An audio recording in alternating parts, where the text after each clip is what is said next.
आज मैं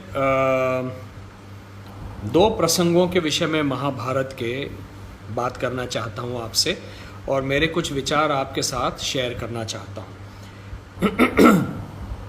एक जो है वो विचित्र वीर्य के मृत्यु के उपरांत अंबिका और अंबालिका के पास जो महर्षि वेदव्यास गए थे और उनके माध्यम से धृतराष्ट्र, पांडु और विदुर की उत्पत्ति हुई थी, इसके विषय में। और दूसरा जो माता कुंती ने द्रौपदी को जो कह दिया कि आपस में बांट लो, क्योंकि अर्जुन और भीम ने कहा कि हम भिक्षा लेके आए हैं। तो इन दो विषयों पर मैं आज आपसे बात करने वाला हूँ। देखिए, बहुत सारी गलतफहमियाँ इन चीज़ों के बारे में हैं, क्योंकि कोई भी इतनी पुरानी कथा और इतनी प्रचलित और इतनी पॉपुलर कथा जो लोक श्रुत हो, हजारों वर्षों से उसके विषय में लोग बात कर रहे हैं, उसमें कहीं ना कहीं उसका अपभ्रंश होना, मूल उससे कहीं और दूर चले जाना, ये होना स्वाभाविक है। तो सबसे पहले महर्षि वेदव्यास को जो भेजा था, विचित्र वीर्य की जब मृत्यु हो गई, अकाल मृत्यु हो गई, तो वंश आगे कैसे जाएगा। तो माता सत्यवती ने भीष्म से कहा कि आप अपनी प्रतिज्ञा को तोड़ दो और आपके माध्यम से इन दोनों रानियों के साथ संभोग करके आप पुत्र को उत्पन्न करो। देखिए, हम हर चीज़ को आज के रूल्स रेगुलेशंस और आज के विचारों से प्राचीन किसी भी सभ्यता के तत्कालीन समाज को नहीं आंक सकते, या उसकी तुलना आज के समाज के साथ नहीं कर सकते। हर समाज के अपने रूल्स होते हैं। आज के जो अपने भारतीय सभ्यता के जो रूल्स हैं, हो सकता है 5000 वर्षों बाद यही रूल्स ना हो, तो 5000 वर्षों के बाद इन रूल्स को उन रूल्स के मुताबिक देखना ये उचित नहीं होगा। तब के रूल्स के मुताबिक देखना या उनका मूल्यांकन करना, आज के समाज का मूल्यांकन 5000 वर्ष के बाद के नियमों के आधार पर नहीं हो सकता। उसी प्रकार आज के नियमों के आधार पर महाभारत काल के समाज का मूल्यांकन नहीं हो सकता। महाभारत काल में स्त्री को एक क्षेत्र माना गया था। पितृप्रधान संस्कृति भारत में तब भी थी, आज भी है। केरल और कुछ ट्राइब्स जो नॉर्थ ईस्ट के हैं उनको छोड़कर आज भी भारत की मुख्य रूप से संस्कृति जो है, वो समाज जो है, वो पितृप्रधान ही है, और तभी भी था। इसलिए एक पत्नी को या एक स्त्री को क्षेत्र समझा गया था, और यदि औरस संतान अपने ही पति से नहीं हो रही है, तो समाज या पति यह अधिकार रखता था कि वो अपने स्त्री से कहे कि फला फला पुरुष के साथ संभोग करके तुम क्षेत्र हो, तो तुम हमें पुत्र या पुत्री जो भी है एक प्राप्त करा के दे दो।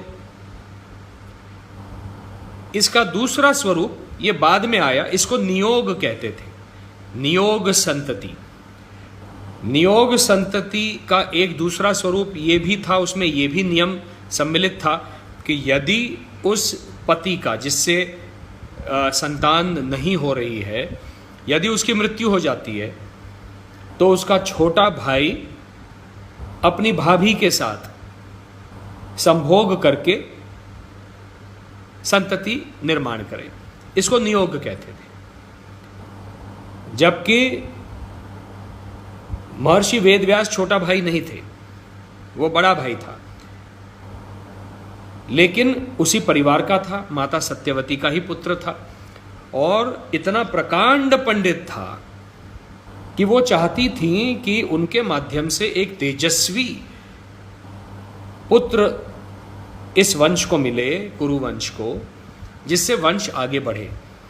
और एक और खूबी जो मैं समझता हूँ महर्षि वेदव्यास के चयन के पीछे ये रही होगी माता सत्यवती की, या for that matter even Bhishma को पूछने के पीछे यही एक कारण रहा होगा कि इनको स्त्री के साथ संग करने में कोई रुचि नहीं है। एक बहुत बड़ा प्रकांड पंडित है वेद व्यास, जो इन सब शारीरिक सुखों से परे है, और दूसरा जो देवव्रत भीष्म है, उसने शारीरिक सुखों को त्याग दिया है, तो उसकी भी शारीरिक सुख में रुचि नहीं है। और इसीलिए इन दोनों को पूछा, ताकि ये ना हो कि बाद में उन महिलाओं के साथ एक अभद्र संबंध बन जाए। वंश का निर्माण करना है, वंश को आगे बढ़ाना है, इसलिए ये आवश्यकता है। ये समाज ने नियोग इस प्रक्रिया के तहत इसको स्वीकार कर लिया है, तो एक बार उसको नियोग संतति के लिए बुलाया जाए, उसके बाद उस व्यक्ति का उस स्त्री के साथ कोई संबंध, शारीरिक संबंध नहीं होगा। और इसलिए आवश्यक था कि शरीर सुख से परे ऊपर उठकर जो पुरुष हैं उनको बुलाया जाए। कालांतर में यह हुआ कि नियोग की प्रक्रिया जो छोटे भाई को या भाई को बुलाने की थी वो बंद हो गई, जबकि पंजाब और उसमें अभी भी कई हिस्सों में कुछ वर्षों तक चल रही थी। यहाँ तक कि पंजाबी साहित्य के एक बड़े जाने माने लेखक थे, उन्होंने एक कथा लिखी थी जिसके ऊपर फिल्म बनी थी, एक चादर मैली सी, हेमा जी और ऋषि कपूर जी को साथ में लेकर, है ना। तो ये प्रथा परंपरा जो है अभी अभी तक चल रही थी, लेकिन उसको जाकर उस प्रथा ने दूसरा एक ऐसा उसका रूप धारण कर लिया कि दत्तक लेने लगे लोग, कि हमको अगर पति पत्नी को संतान नहीं हो रही है तो स्त्री को किसी और के साथ संभोग करने के लिए विवश करने से अच्छा है कि हम पुत्र या पुत्री दत्तक ले लें, गोद में ले लें। तो ये गोद लेने की प्रथा परंपरा जो बन गई, ये नियोग के बाद में आ गई। और इसीलिए मैंने सुना किसी को कहते हुए YouTube के ऊपर कि महर्षि वेदव्यास में इतना प्रखर तेज था कि उन्होंने अंबिका अंबालिका को केवल आँखों से देख लिया और आँखों से संभोग हो गया और पुत्र उत्पन्न हो गए। ये मैं सही नहीं समझता, ऐसा नहीं हो सकता, क्योंकि बायोलॉजी कुछ चीज़ होती है। और महर्षि वेदव्यास देव या भगवान नहीं थे कि जिन भगवानों से माता कुंती ने वशीकरण मंत्र के तहत उनको बुलाकर पुत्र प्राप्ति की। तो जो भगवान हैं, जो देवत्व प्राप्त हैं, जो स्वयं ही स्वर्ग से पधारे हैं, उनकी शक्तियां अलग हैं, और एक साधारण मनुष्य या असाधारण भी मनुष्य हैं, जैसे भीष्म हैं या महर्षि वेदव्यास हैं, लेकिन वो मनुष्य हैं। तो मनुष्य के शरीर धर्म का वहन उनको करना पड़ेगा। और इसीलिए नियोग संतति एक प्रक्रिया तब थी जिसके तहत अंबिका और अंबालिका से धृतराष्ट्र पांडु और एक दासी से विदुर का जन्म हुआ। और ये मैं समझता हूँ कई सारे पंडितों ने साहित्य की समीक्षा में लिखा भी है, और नियोग संतति के विषय में विशेष करके मराठी साहित्य में इरावती जी कर्वे, इन्होंने युगांत नाम की एक किताब में भी लिखा हुआ है। तो इसके ऊपर बहुत सारी चर्चाएं हुई हैं और मैं इनको सही मानता हूं, और ये मेरी धारणा है। मैंने सोचा कि ये आपके समक्ष रख दूं।